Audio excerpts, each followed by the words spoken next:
সিনে inside BD চ্যানেলে আপনাকে স্বাগতম। জেলের ভেতরে সবাই এই মানুষটিকে মানি নামে চিনত। বড় বড় অপরাধীরাও তাকে ভয় পেত। অথচ কয়েক বছর আগেও সে ছিল একজন সাধারণ ব্যবসায়ী, ভালো স্বামী আর একটি ছোট ছেলের বাবা। তাহলে এমন কি হয়েছিল যা তাকে পুরোপুরি বদলে দিয়েছিল? আজকের মুভির নাম শর্ট কলার। গল্পের শুরুতে আমরা জ্যাকব হারলন নামের একজন মানুষকে দেখি। জ্যাকব একজন স্টক ব্রোকার। তার স্ত্রী আর ছোট ছেলে জশুয়াকে নিয়ে তার সুন্দর একটি জীবন ছিল। ভালো চাকরি, নিজের বাড়ি আর সুখী একটি পরিবার, সবকিছুই ছিল তার কাছে। একদিন জ্যাকব তার স্ত্রী আর কয়েকজন বন্ধুর সঙ্গে বাইরে ডিনার করতে যায়। সেখানে সবাই একসঙ্গে খাওয়া দাওয়া করে, গল্প করে এবং কিছুটা মদও পান করে। রাত শেষে জ্যাকব নিজেই গাড়ি চালিয়ে সবাইকে বাড়ি নিয়ে যাচ্ছিল। গাড়ির ভেতরেই সবাই হাসি ঠাট্টা করছিল। তাদের কথায় মন দিতে গিয়ে জ্যাকব মাত্র কয়েক সেকেন্ডের জন্য রাস্তা থেকে মনোযোগ সরিয়ে নেয়। আর ঠিক তখনই সে সামনে থাকা রেড লাইট দেখতে পায় না। অন্যদিক থেকে আসা একটি গাড়ি প্রচন্ড জোরে তার গাড়িতে ধাক্কা দেয়। দুর্ঘটনাটি এতটাই ভয়ঙ্কর ছিল যে পেছনের আসনে থাকা জ্যাকবের বন্ধু টম ঘটনাস্থলে মারা যায়। কেটো এই দুর্ঘটনায় আহত হয়। কয়েক সেকেন্ড আগেও জ্যাকবের জীবন একদম স্বাভাবিক ছিল, কিন্তু এখন তার একটি ভুলের কারণে একজন মানুষ মারা গিয়েছে। তার বিরুদ্ধে মদ্যপান অবস্থায় গাড়ি চালানো এবং বন্ধুর মৃত্যুর অভিযোগ আনা হয়। জ্যাকবের আইনজীবী জানায়, সে যদি মামলাটি লড়ে এবং হেরে যায় তাহলে তাকে প্রায় 7 বছর জেলে থাকতে হতে পারে, কিন্তু নিজের দোষ স্বীকার করলে একটি চুক্তির মাধ্যমে সাজা কমিয়ে 16 মাস করা সম্ভব। কেট চাচ্ছিল জ্যাকব মামলাটি লড়ুক, প্রয়োজনে তারা নিজেদের বাড়িও বিক্রি করবে, কিন্তু জ্যাকব এতে রাজি হয় না। কারণ দুর্ঘটনাটি ইচ্ছা করে না ঘটলেও গাড়িটি সেই চালাচ্ছিল। তার ভুলের কারণেই তার বন্ধু মারা গিয়েছে, তাই নিজের ভুলের শাস্তি হিসেবে সে 16 মাসের সাজা মেনে নেয়। জ্যাকব ভেবেছিল কিছুদিন জেলে থেকে আবার পরিবারের কাছে ফিরে আসবে, কিন্তু সে জানতো না এই 16 মাসই তার পুরো জীবন বদলে দিতে যাচ্ছে। জেলে ঢোকার পর জ্যাকবকে একটি বড় কক্ষে রাখা হয়। সেখানে অসংখ্য কয়েদি একসঙ্গে থাকতো। তার চারপাশে বেশিরভাগ মানুষই ছিল অভিজ্ঞ অপরাধী। প্রথম রাতেই সে দেখতে পায় কয়েকজন কয়েদি এক নতুন বন্দির উপর ভয়ঙ্কর নির্যাতন করছে। সেখানে কেউ তাকে বাঁচাতে এগিয়ে আসে না, এমনকি গার্ডরাও সবকিছু দেখেও চুপ থাকে। এই দৃশ্য দেখে জ্যাকব বুঝতে পারে এখানে দুর্বল হয়ে থাকলে সে বেশি দিন টিকতে পারবে না। পরদিন কয়েদিদের বাইরে মাঠে নেওয়া হয়। সেখানে একজন বন্দী ইচ্ছা করে জ্যাকবকে ধাক্কা দেয়। লোকটি আসলে তাকে পরীক্ষা করছিল। জ্যাকব যদি কোনো প্রতিবাদ না করে তাহলে সবাই তাকে সহজ শিকার মনে করবে। তাই লোকটি আবারও কিছু করার আগে জ্যাকব তার উপর ঝাঁপিয়ে পড়ে। সে লোকটিকে মারতে থাকে যতক্ষণ না গার্ড এসে তাকে থামায়। এই ঘটনার পর সবাই বুঝে যায় জ্যাকব সহজে ভয় পাওয়ার মানুষ নয়। তার এই আচরণ নজরে পড়ে বটলস নামের এক শক্তিশালী কয়েদির। বটলস জেলের একটি বড় গ্যাং পরিচালনা করত।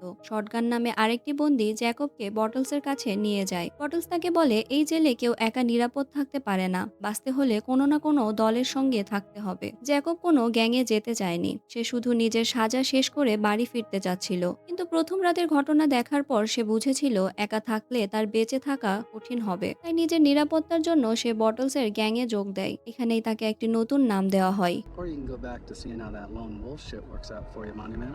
মানি। কারণ জেলে আসার আগে সে শেয়ার আর টাকার ব্যবসা করত, কিন্তু গ্যাংয়ে যোগ দিলেই নিরাপত্তা পাওয়া যায় না। তাকে প্রমাণ করতে হবে সে তাদের জন্য কাজ করতে প্রস্তুত। একদিন শটগান তাকে কিছু মাদক জেলের এক অংশ থেকে অন্য অংশে পৌঁছে দিতে বলে। গার্ডদের তল্লাশি এড়াতে জ্যাকব সেগুলো নিজের শরীরের ভেতরে লুকিয়ে নিয়ে যায়। সে সফলভাবে কাজটি শেষ করলে বটলস তার উপর বিশ্বাস করতে শুরু করে। এরপর জ্যাকবকে আরো কঠিন আর বিপজ্জনক কাজ দেওয়া হতে থাকে। এই সময় কেট তার সঙ্গে দেখা করতে আসে। কেট জানায় দুর্ঘটনায় মারা যাওয়া টমের পরিবার তাদের বিরুদ্ধে ক্ষতিপূরণের মামলা করেছে। মামলার খরচ চালাতে অনেক টাকা লাগবে, তাই কেট নিজের পড়াশোনা বন্ধ করে কাজ করার কথা ভাবছিল। জ্যাকব তাকে পড়াশোনা বন্ধ করতে নিষেধ করে, প্রয়োজনে বাড়ির উপর ঋণ নিয়ে মামলা চালাতে বলে। সে তখনও বিশ্বাস করত 16 মাস পর বাড়ি ফিরে সবকিছু ঠিক করে ফেলবে, কিন্তু জেলের গ্যাং তাকে আরো গভীরে টেনে নিচ্ছিল।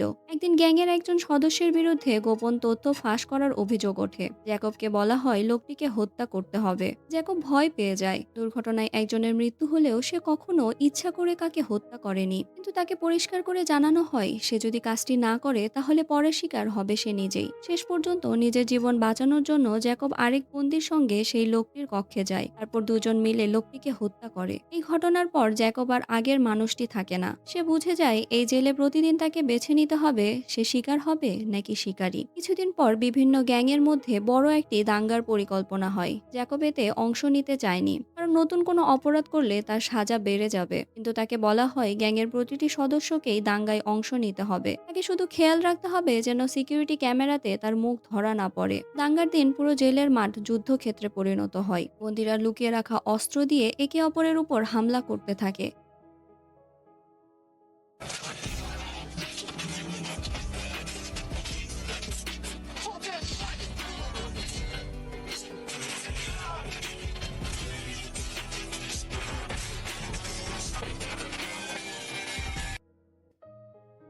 এক পর্যায়ে জ্যাকব দেখতে পায় তার গ্যাংয়ের একজন গুরুত্বপূর্ণ সদস্য বিপদে পড়েছে। তাকে বাঁচাতে এগিয়ে গিয়ে জ্যাকব একজন প্রতিপক্ষকে হত্যা করে ফেলে। কিছুক্ষণ পর গার্ডরা এসে পরিস্থিতি নিয়ন্ত্রণে নেয়। সব বন্দীকে মাটিতে শুয়ে পড়তে বলা হয়। তখন জ্যাকব পাশে সিকিউরিটি ক্যামেরাটি দেখতে পায়। সে বুঝতে পারে পুরো ঘটনাই ক্যামেরাতে ধরা পড়েছে। পরে সেই ভিডিও আদালতে দেখানো হয়। কেট আদালতে বসে নিজের স্বামীকে একজন মানুষকে হত্যা করতে দেখে ভেঙে পড়ে। এই অপরাধ এবং প্রিজন গ্যাংয়ের সঙ্গে যুক্ত থাকার কারণে জ্যাকবের সাজা বেড়ে প্রায় ৯ বছর হয়ে যায়। যে মানুষটি ১৬ মাস পর বাড়ি ফেরার কথা ভেবেছিল, তাকে এখন জীবনের প্রায় ১ দশক জেলে কাটাতে হবে। রায় শোনার পর জ্যাকব কেটের দিকে তাকায়। তারপর তাকে নিজের কথা ভুলে যেতে বলে, কারণ সে বুঝে গিয়েছিল এখন আর আগের জীবনে ফিরে যাওয়া তার পক্ষে সম্ভব নয়। এরপর জ্যাকবকে আরো কঠোর নিরাপত্তার জন্য অন্য একটি জেলে পাঠানো হয়। এখানে দেশের সবচেয়ে ভয়ঙ্কর অপরাধীদের রাখা হতো। কয়েদিদের বেশিরভাগ সময় ছোট ছোট কক্ষের মধ্যে বন্ধ রাখা হতো। এখানে এসে জ্যাকব নিজের শরীরকে আরো শক্তিশালী করতে শুরু করে। তার শরীর জুড়ে গ্যাংয়ের ট্যাটু তৈরি হয়। তার কথাবার্তা,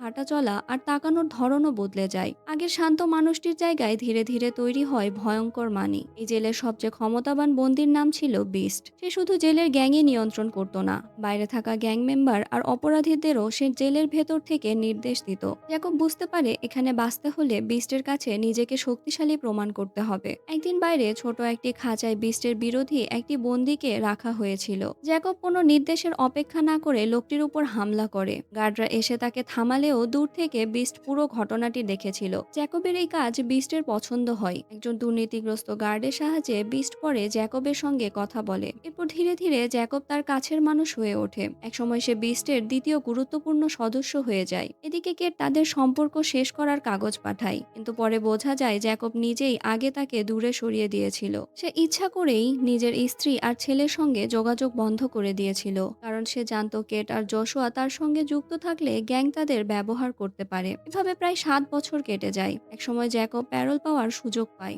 জেলের কাগজে তার সাম্প্রতিক আচরণ ভালো দেখানো হয়েছিল, তাই তাকে শর্ত সাপেক্ষে মুক্তি দেওয়ার সিদ্ধান্ত নেওয়া হয়। জ্যাকব ভাবছিল এত বছর পর সে আবার বাইরের পৃথিবীতে ফিরবে, কিন্তু মুক্তির আগে একজন দুর্নীতিগ্রস্ত গার্ড তার কাছে একটি ফোন নিয়ে আসে। ফোনের অন্য পাশে ছিল বিস্ট। বিস্ট তাকে জানায় বাইরে যাওয়ার পর তাকে একটি বড় অস্ত্রের চালান পরিচালনা করতে হবে। জ্যাকব কাজটি করতে অস্বীকার করে। সে বলে এত বছর জেলে থাকার পর সে আর কোনো অপরাধে জড়াতে চায় না। তখন বিস্ট তার স্ত্রী আর ছেলেকে হত্যা করার হুমকি দেয়। পরিবারের কথা শুনে জ্যাকব আর অস্বীকার করতে পারে না। সে অস্ত্রের কাজটি করতে রাজি হয়। সেই রাতে জ্যাকব নিজের ছেলে জশুয়াকে চিঠি লিখে। এখানে সে বলে জশুয়া যেন ভালো মানুষ হয়ে বাঁচে, সে যেন নিজের মায়ের যত্ন নেয়, আর কখনো যেন তার বাবার দেখানো পথে না চলে। চিঠির কথাগুলো এমন ছিল যেন জ্যাকব আগেই বুঝতে পারছিল বাইরে গেলেও তার স্বাভাবিক জীবনে ফিরে যাওয়ার সুযোগ নেই। পরদিন জেলের একটি কক্ষে একজন কয়েদিকে মৃত অবস্থায় পাওয়া যায়। জেলের ভেতরে এমন ঘটনা যেন স্বাভাবিক বিষয় হয়ে গিয়েছিল। অন্যদিকে জ্যাকবের মুক্তির সব কাগজ প্রস্তুত হয়ে যায়। তাকে সাধারণ পোশাক আর সামান্য কিছু টাকা দিয়ে জেলের বাইরে পাঠানো হয়। বের হওয়ার পর দুর্নীতিগ্রস্ত গার্ড তার হাতে গোপন একটি কাগজ ধরিয়ে দেয়। সেখানে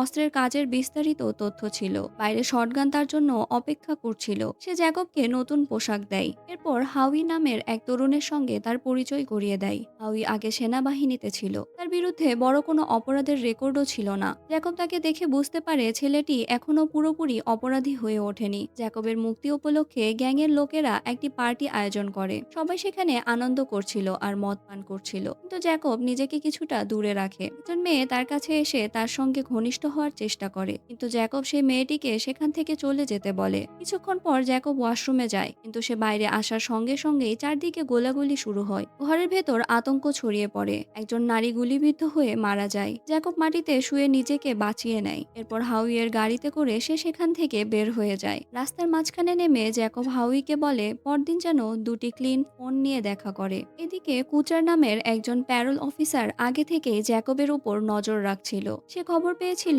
জ্যাকব মুক্তি পাওয়ার পর একটি বড় অস্ত্রের চালানের সঙ্গে যুক্ত হতে যাচ্ছে। কুচার চাচ্ছিল জ্যাকবকে অনুসরণ করে পুরো ক্রিমিনাল অর্গানাইজেশন পর্যন্ত পৌঁছাতে। পরদিন জ্যাকব, শটগান, হাউই আর অন্য গ্যাং মেম্বাররা অস্ত্রের কাজ নিয়ে আলোচনা করে। হাউই জানায় সেনাবাহিনীতে থাকার সময় সে একটি গোপন জায়গায় অনেক অস্ত্র খুঁজে পেয়েছিল। চাকরি শেষ হওয়ার পর সে শটগানের সঙ্গে যোগাযোগ করে অস্ত্রগুলো বিক্রি করার পরিকল্পনা করে। পরে কুচার জ্যাকবকে নিজের অফিসে ডাকে। সে পার্টিতে হওয়া গোলাগুলি সম্পর্কে জ্যাকবকে প্রশ্ন করে। জ্যাকব সেখানে থাকার কথা অস্বীকার করে। প্রমাণ হিসেবে সে একটি হোটেল রিসিপ্ট দেখায়। কুচার বুঝতে পারে জ্যাকব মিথ্যা বলছে। সে জ্যাকবকে নিজের ফোন নাম্বার দিয়ে বলে প্রয়োজন হলে যেন যোগাযোগ করে। এরপর জ্যাকব কেটের সঙ্গে দেখা করতে যায়। এত বছরে কেটের জীবন অনেক বদলে গিয়েছে। একসময় সে ইন্টেরিয়র ডিজাইনার হতে চেয়েছিল, কিন্তু একা সংসার আর সন্তানের দায়িত্ব নিতে গিয়ে তাকে নিজের স্বপ্ন ছেড়ে দিতে হয়েছে। জ্যাকব তাকে কিছু টাকা দিতে চায়। কেট প্রথমে টাকা নিতে রাজি হয় না। তার সন্দেহ হয় এগুলো অবৈধ কাজের টাকা। কেট রাগ করে বলে 7 বছর ধরে জ্যাকব স্ত্রী আর ছেলের সঙ্গে কোনো যোগাযোগ রাখেনি। জ্যাকব কোনো ব্যাখ্যা দেয় না। সে শুধু কেটকে তার কাছ থেকে দূরে থাকতে বলে, কারণ সে জানতো বিস্ট আর তার গ্যাং তাদের উপর নজর রাখছে। অস্ত্রের চালান নিয়ে আরেকটি মিটিং এর সময় জ্যাকব লক্ষ্য করে শটগান খুব অস্থির আচরণ করছে। মিটিং শেষ হওয়ার পর সে গোপনে শটগানকে অনুসরণ করে। একসময় সে দেখতে পায় শটগান কুচার আর অন্য পুলিশদের সঙ্গে দেখা করছে। তখন সে বুঝতে পারে শটগান পুলিশের ইনফরম্যান্ট হিসেবে কাজ করছে। পুলিশ তাকে অস্ত্রের চালানের সময় লিসনিং ডিভাইস পড়তে বলেছিল। শটগান এতে রাজি হতে চাইছিল না, কারণ গ্যাং জানতে পারলে তাকে মেরে ফেলবে। কিন্তু পুলিশ তার গার্লফ্রেন্ডকে গ্রেফতারের ভয় দেখিয়ে তাকে বাধ্য করেছিল। দূর থেকে সবকিছু দেখে জ্যাকব বুঝে যায় অস্ত্রের কাজটি এভাবে চললে সবাই পুলিশের হাতে ধরা পড়বে, আর বিস্ট মনে করবে জ্যাকবই তাদের ধরিয়ে দিয়েছে। তখন তার স্ত্রী আর ছেলের জীবনও বিপদে পড়বে। তাই জ্যাকব নিজের মতো করে একটি নতুন প্ল্যান তৈরি করে। পরদিন কেট আবার তার কাছে আসে। এবার তার সঙ্গে জশুয়াও ছিল। জশুয়া বহু বছর পর বাবাকে সামনে থেকে দেখে খুব আবেগী হয়ে পড়ে। সে জ্যাকবকে বলে এখনো সবকিছু ঠিক করা সম্ভব, তুমি শুধু আমাদের সঙ্গে বাড়ি ফিরে চলো। জ্যাকব নিজেও তাদের সঙ্গে ফিরতে চাচ্ছিল, কিন্তু সে জানতো তা করলে তার পরিবার কখনো নিরাপদ থাকবে না। তাই নিজের কষ্ট লুকিয়ে সে জশুয়াকে ফিরিয়ে দেয়। তারপর তাদের সামনে দরজা বন্ধ করে দেয়। তারা চলে যাওয়ার পর জ্যাকব একা ঘরের ভেতরে কান্নায় ভেঙে পড়ে। ঠিক তখন সে দেখতে পায় বাইরে পুলিশ তার উপর নজর রাখছে। জ্যাকব বেডশিট ছিঁড়ে একটি দড়ি তৈরি করে। তারপর বাথরুমের ছোট জানালা দিয়ে গোপনে বাইরে বের হয়ে যায়। একটি ট্যাক্সি নিয়ে সে হাউইয়ের কাছে পৌঁছায়। হাউইয়ের কাছ থেকে একটি ক্লিন কার আর শটগানের বাড়ির ঠিকানা নেয়। জ্যাকব বলে অস্ত্রের কাজের আগে সে নিজেই শটগানকে নিয়ে যাবে। এই সময় হাউই জানায় অস্ত্রগুলো বিক্রি করে কিছু টাকা নেওয়া ছাড়া গ্যাংয়ের সঙ্গে থাকার কোনো ইচ্ছা তার নেই। এটি শুনে জ্যাকব বুঝতে পারে হাউইকে এখনো এই জীবন থেকে বের করে দেওয়া সম্ভব। অন্যদিকে কুচার আর তার দলও অস্ত্রের চালান ধরার প্রস্তুতি নিচ্ছিল। পরদিন জ্যাকব একটি দোকান থেকে ছুরি আর শরীর রক্ষা করার জন্য কিছু জিনিস কিনে শটগানের বাড়িতে যায়। শটগান তখন পুলিশের নির্দেশের অপেক্ষায় ছিল। দরজায় শব্দ শুনে সে গান হাতে নেয়, কিন্তু বাইরে থেকে জ্যাকবের আওয়াজ শুনে নিজের সতর্কতা কমিয়ে দেয়। দরজা খোলার সঙ্গে সঙ্গেই জ্যাকব তার উপর হামলা করে। শটগান নিজেকে বাঁচানোর চেষ্টা করলেও শেষ পর্যন্ত জ্যাকব তাকে হত্যা করে। এরপর জ্যাকব শটগানের ফোনে অস্ত্রের চালানের লোকেশন পাঠায়। এরপর ফোনটি শটগানের পাশে রেখে চলে যায়। কিছুক্ষণ পর কুচার ঘরে এসে শটগানের মৃতদেহ খুঁজে পায়। তার পাশে থাকা ফোনে চালানের লোকেশন দেখে সে পুলিশকে প্রস্তুত করে। কুচার জানতো না লোকেশনটি আসলে জ্যাকব নিজেই পাঠিয়েছে। জ্যাকব অন্য গ্যাং মেম্বারদের কাছে ফিরে যায়। তারা শটগানের কথা জিজ্ঞেস করলে জ্যাকব জানায় যে শটগানকে বাড়িতে খুঁজে পায়নি, তাই তারা তাকে ছাড়াই কাজ শুরু করে। একটি বড় গাড়িতে অস্ত্রগুলো তোলা হয়। হাউই গাড়িটি চালাচ্ছিল। রাস্তার মাঝখানে জ্যাকব হঠাৎ হাউইর মাথায় গান ধরে। তারপর জানতে চায় সেখানে আসলে কতগুলো অস্ত্র ছিল। তখন হাউই স্বীকার করে গ্যাংকে সে 1000 অস্ত্রের কথা বলেছিল, কিন্তু সেখানে মোট 2000 অস্ত্র ছিল। বাকি 1000 অস্ত্র সে শটগানের সঙ্গে আলাদাভাবে বিক্রি করতে চেয়েছিল। অস্ত্রগুলোর লোকেশন জানার পর জ্যাকব হাউইকে গাড়ি থেকে নেমে যেতে বলে। সে হাউইকে হত্যা করে না, কারণ ছেলেটি এখনো পুরোপুরি অপরাধী হয়ে ওঠেনি। হাউই নিরাপদ দূরত্বে চলে যাওয়ার পর জ্যাকব নিজের ফোন চালু করে। তারপর পুলিশের কাছে এক্সাক্ট লোকেশন পাঠিয়ে দেয়। এখন বোঝা যায় জ্যাকব নিজেই চাইছিল পুলিশ এসে অস্ত্রের চালানটি ধরে ফেলুক। গ্যাংয়ের লোকেরা বাইয়ারের কাছে পৌঁছে যায়। অস্ত্র পরীক্ষা করার পর বাইয়ার তাদের $1 মিলিয়ন দেওয়ার প্রস্তুতি নেয়। ঠিক তখনই সোয়াত টিম চারদিক থেকে জায়গাটি ঘিরে ফেলে। পুলিশ আর গ্যাংদের মধ্যে গোলাগুলি শুরু হয়। শেষ পর্যন্ত গ্যাং মেম্বারদের সঙ্গে জ্যাকবকেও গ্রেফতার করা হয়। দূর থেকে হাউই পুলিশদের অভিযানটি দেখতে থাকে। তখন সে বুঝতে পারে জ্যাকব তাকে গাড়ি থেকে নামিয়ে দিয়ে আসলে তার জীবন বাঁচিয়েছে। কয়েকদিন পর কুচার আর অন্য কর্মকর্তা জ্যাকবের সঙ্গে দেখা করে। তারা জানায় জ্যাকব যদি বিস্ট আর তার পুরো গ্যাংয়ের বিরুদ্ধে তথ্য দেয় তাহলে তার সাজা কমিয়ে দেওয়া হবে, এমনকি তাকে মুক্তিও দেওয়া হতে পারে। তো জ্যাকব প্রস্তাবটি প্রত্যাখ্যান করে। সে যাবজ্জীবন কারাদণ্ড মেনে নেয়, কারণ বিস্ট বেঁচে থাকা পর্যন্ত তার পরিবার কখনো নিরাপদ থাকবে না।